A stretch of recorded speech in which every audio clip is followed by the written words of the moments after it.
Hey, this is for Schmidt TI. You had asked a couple questions about kind of data integrity and inaccurate data, but also like appraising in markets where you don't have a lot of properties or home sales. And so I want to show you this example. This is a property in Warren, Massachusetts, population 5,000, not a lot of home sales, nearest major towns, I think 20 miles away. So you can see the features here of this property. I'll show you what it looks like.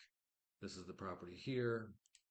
This is where it is. You could see here, there is not a lot around here, just a bunch of little tiny towns, and you got to go pretty far away to get over here to a city or over here to a city. So let's run through this.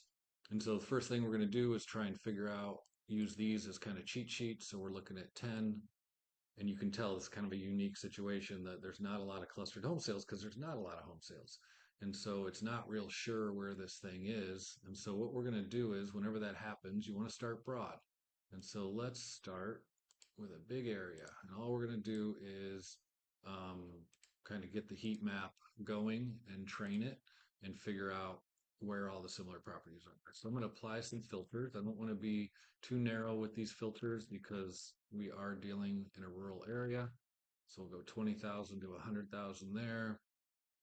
Bedrooms 3 to 5, it's got 4. 1 to 3, it's got 2.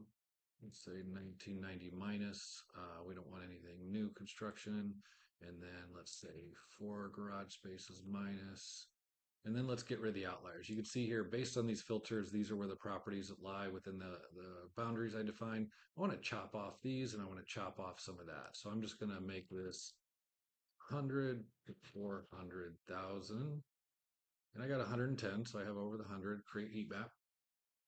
And now it is training that model. It's training the model on all of the sales that lie within the features in this box. And it's applying that and trying to predict the sale price of all of the other black dots. And then it's letting us know when it predicts that sale price, it's saying based on the home features, and when controlling for all those features, these are selling for more. So it's taking a dot over here that is selling for 14% less. So it's taking this dot and it's predicting the sale price based on the model that it just trained, and it was 14% low.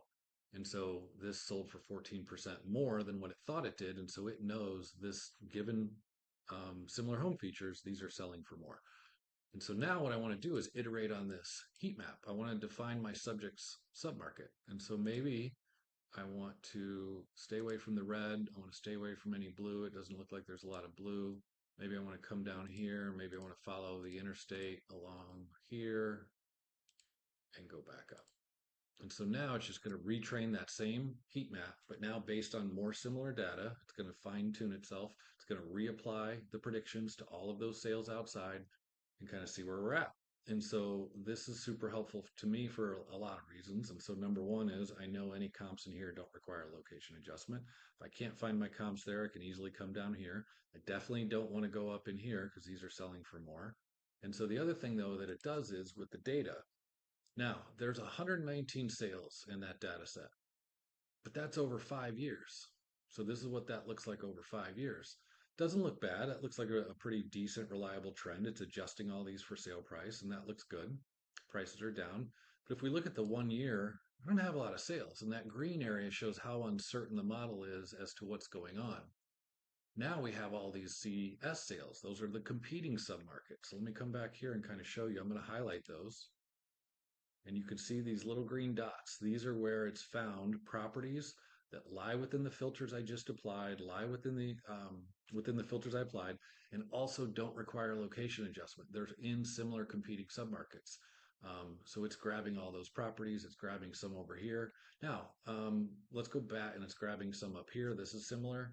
And so it's not saying go get comps from there. You could, but what it's saying is let's use more data to analyze for the time adjustments. And so remember, this is what it looks like when you're just looking at 15 sales in the last year. There's 119 over the last 5 years, but there's only 15. And so this one down here could be pulling this trend down. We don't know. And so by adding in those competing submarkets, it just fine tuned that trend. Now the model's gotten a lot more certainty about what's going on. And if you notice also, it went from down 2.2 to up 4.7. You have the commentary now, it's based on 82 sales. I think we just 5x, 5 to 6x the data. You have the time adjustments. This appears to be fairly linear. You can kind of see that here too, up zero point 0.3, up 0.4, up 0.4, 4, 4, 4, 4, 4, 4. Yeah, so it's linear except for right here. There's a little bit of a deceleration. So anyway, this is how you can use this to really get a lot better, more credible data when you're dealing in a rural market where you don't have a lot of data. Let me know if you guys have any questions.